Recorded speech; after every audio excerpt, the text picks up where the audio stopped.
going to present a project of adaptive optic system for a new 4-meter telescope in Turkey. So it is completely new. There has been no 4-meter telescope in Turkey yet. We are building one. And for this one, we are also installing an adaptive optic system with many things. And this talk is simply going to be it's an update of the project with the ID we have and on things and so on and so forth. So the project and the team. This is the location with the little red thing. This is the location of the observatory near the city of Erzurum in the East Anatolia. What? Wow. Okay, no, sorry, there we go. The owner of the project is the university, Atatürk University in Erzurum. The direction of the project is an astrophysics research center in the University of Erzurum. And the project started, they got funded in about 2010 actually by the Turkish government directly. And now we expect to have the first light either in summer 21 or summer 22, depends on what's going to happen with the primary mirror. And the site is on a summit nearby the city of Erzurum at an altitude of 3,000 meters. And they have a decent number of clear nights per year. This is 2 weeks ago I was in Italy near Lecco, where the mechanics of the telescope is mounted. This is the current status. We on the previous week the team just passed the delivery readiness review of the telescope. It has been accepted with a few actions, but it's there now. Here you can see a few of the people. So quickly, it's a 4-meter telescope, 56 meter focal length. It's a Ritchey-Chrétien combination. There is no Cassegrain focus, only two Nasmyth platform. And field optical derotators are integrated inside the arm of the telescope, so to save some space on the Nasmyth platform. It's got active optics, of course, 66 actuators plus 12 actuators on the edge of the primary mirror. M2 is also just a tip tilt decentering M2 on a hexapod. Active optics is built by a company EMOS in Belgium. Project management is also by EMOS. The mechanics is done by the European Industrial Engineering in Mestre, Italy. And I just said the telescope delivery is in progress, but actually when I wrote this, it was 2 weeks ago, so now it's done. Another beautiful pictures of the beast. The first light instrument will be wow. What is this? Is it working? Okay. There will be a pyramid-based AO system that we are building in Switzerland with money from the ISIC University in Istanbul and also help from Alpao. This system will feed an infrared camera that is being built right now by the University of Sydney, AAO. And we are starting a collaboration with the University of Bern for a stellar coronagraph that will be installed after the AO. And there are no seeing instruments yet because of just the budget, so we are just waiting for the next thing. One of the two platforms will be dedicated to high angular resolution, the other will be dedicated to the seeing limited observations. Just another nice pictures of people at work. Here we are simply making measurement of the vibrations on the Nasmyth platform. Just a few words about the seeing we have at the site. This is the name of the site, Karakaya. Karakai, I forgot the A, so Karakaya Tepelere. These are, so basically, the set selection was based on UBDT rather than seeing actually, because the project is belonging to the Turkish government, and then they had a limited amount of site available that can simply use or bout. So though they choose rather, as a function of the accessibility to a university where they can, have, the amount of people they need to maintain a telescope and so on and so forth. So finally, they choose the city of Erzurum. On the site is about 30 kilometers from Erzurum, so we have some light pollution, but it is basically on the north side. So that's relatively okay. On the south, we have basically 200 kilometers of nothing. So that's a good site. And then we made a crude first dim data measurement in 2009. It was in September, 10 years ago.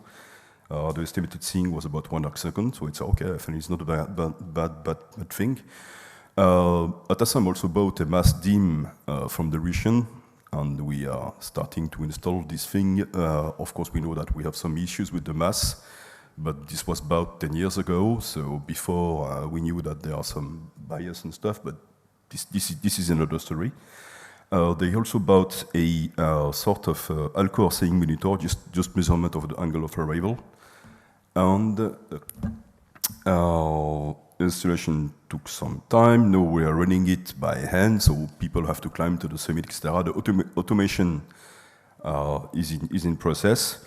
But then the good surprise, because actually, if we gather all the data we have so far, you see it on the top right. You have put together a few distribution of seeing values from 3 campaigns only in August, September. They are around, they in 0.05, and the median is about 0.8, 0.9 arcsecond, which is not too bad. And the good thing is that when we also did a collaboration with James Osborne at Durham University. He took, he has his mesoscale, I think it's mesoscale program, whatever, that is taking the prediction, the weather data, and out of this you can make a prediction of the thing. And this is the distribution he gave us for a 1 year of data. And when you compare it with the measurement we have, so we are apparently on the same track. So that's a very good surprise for us. Now let's move to the LEO system. So LEO system, I'm just going to go through the different steps for the concept we have been coming to. Principle with the classical LEO system, we need about 80 actuators for the 4-meter telescope. This is what we will need, about 78, 80. Laser was way too expensive and complicated to start with, of course, because we have to manage a full new observatory. We have to learn the use of an observatory of this size to people and so on. So, laser is 4 liters, so okay, no laser. Then natural gas star, and then immediately we went to a pyramid Waffen sensor for good reason, I believe. And also, we immediately also went for an alpha ODM in order to avoid the use of separated tip-tilt mirror. Now, we say to ourselves, okay, look, if we can do many things with the pyramid sensor, we can adjust to the conditions. Then actually, why not bring a DM with many more actuators that we need? And when the conditions allows it, then we actually do. We try to reach a very high trail in good conditions. For this, you need a large number of actuators. So we looked at the budget, and we could afford a 468 for the 4-meter, which is not bad. We wanted to try also the 892. It was just a bit too much, but that was okay. Let's stop at 468. And then, in principle, if you do the math, we can do extreme AO. I mean, when the seeing is good enough, in K-band, we are above 90%. So let's try. Now, what if bad seeing or bad conditions, of course, then if you can do the more, you can do the less also. So basically, if you are in bad conditions, you can still do basically seeing improvement, okay? It's not you are not forced to use all the lenslet as if you had a Shaka-Hartmann. You can basically change the sampling effect, etc. So you can go to seeing improvement things.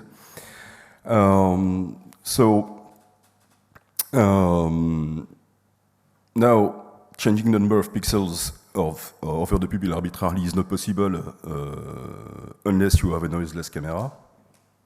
So then we went for the NuVu directly. But now, with this, we can do numerical resampling without any loss of information. Discussing with Jean-Pierre Olivier Lardière, by using these devices, then it's completely possible also to completely relax. Everybody knows this already. It's completely possible to relax the manufacturing tolerance on the prism,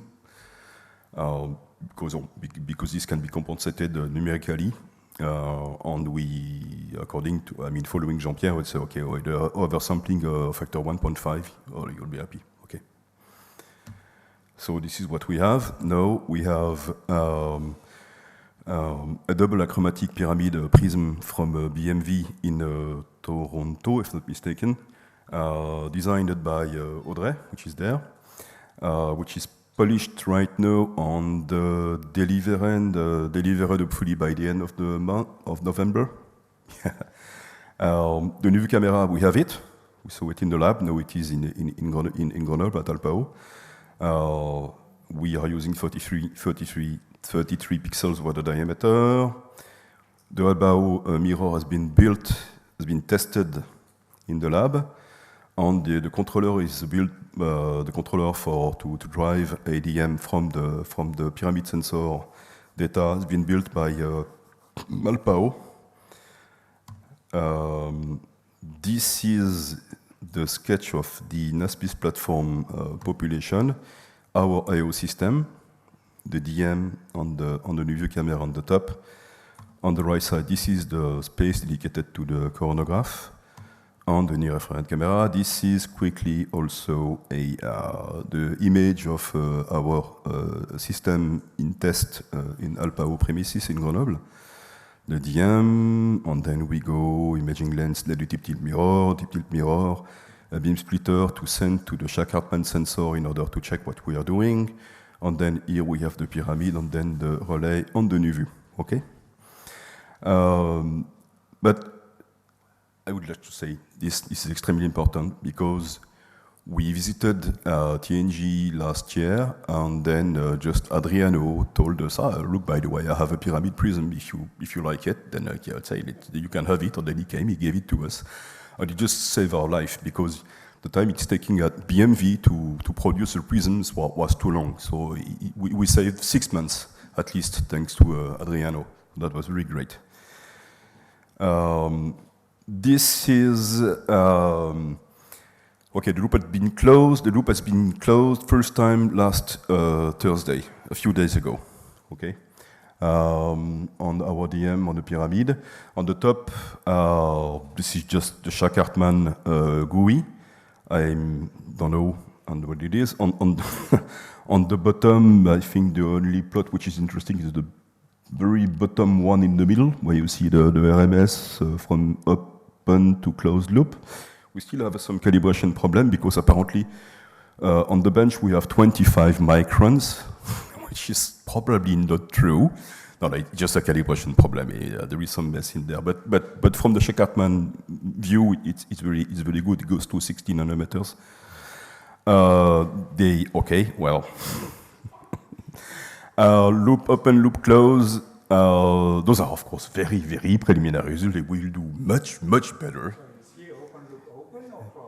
Yeah, easy, always open, yeah, and always moving everywhere, just unreliable thing. Now the big question for us is that one. Completely open loop, it's an open loop, yeah, bouncing around.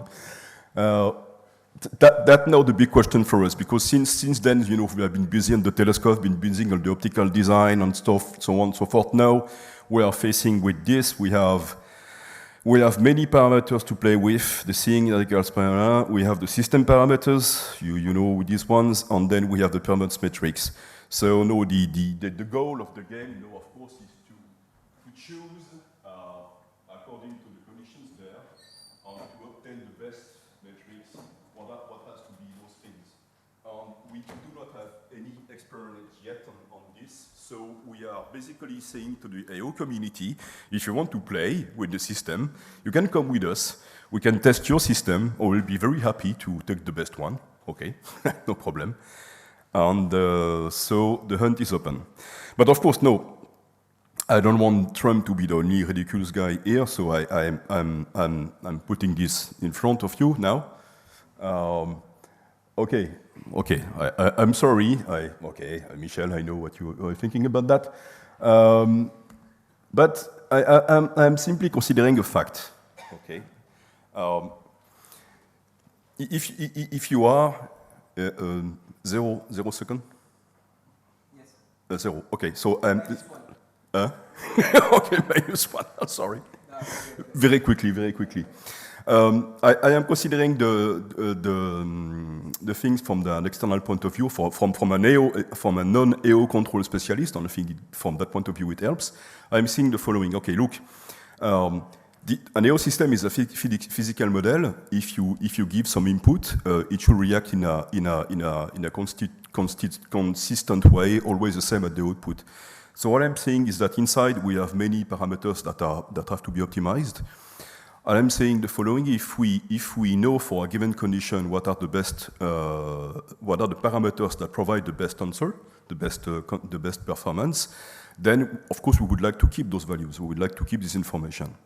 Now, either we go through models, physical models, and we try to build metrics. We derive the metrics. We put priors. We put how you say. Regularization and this kind of things, which you all, or most of you knows how to do it, or we say, okay, I don't really care. I'm just putting enough information in the system in terms of raw data, and based on this, as it is done in machine learning, if I am not wrong. Then once you have built the experience of the system, then you keep it, and this is what you use. So that's the thing I'd like to try to do. But of course, this must be a research project. This must not be the main control scheme of our system, because then it's bound to failure, of course. So sorry, Recep, I'm not going to say that you are. But okay, yeah, just Recep and Furkan are the two new AO guys of the Turkish group. So I bring them here so they can meet you and we can discuss together. All right. So I think this is tac. No. I prefer to go because those are details. Those are details. Sorry. No, because I don't want to. Thierry, I don't want to 10 minutes more. Yeah, okay. Just to say that we have been thinking about NCEPA. We have developed our own code for doing this, which is based on using the DM information. So this is not published yet, but we have been testing this in the lab. It is working well. We have also on the platform measured with the accelerometers the vibrations, so we know what sort of vibrations we have, and we have seen that it is exactly similar to what people are experiencing at the Subaru and Aspis platform on the Skexao system. So that's very almost identical, or even the values of the frequencies are the same. So I think it's going to be very, very useful to look on details of what they are doing over there. Okay, now the conclusion, the DAC telescope is accepted.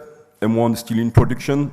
Everything on the maintained summer 2021-22. The flexible concept, AO concept is doing improvements on the same system.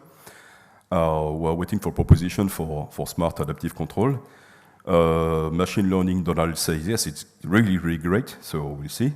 The loop is closed now, so the trouble is starting.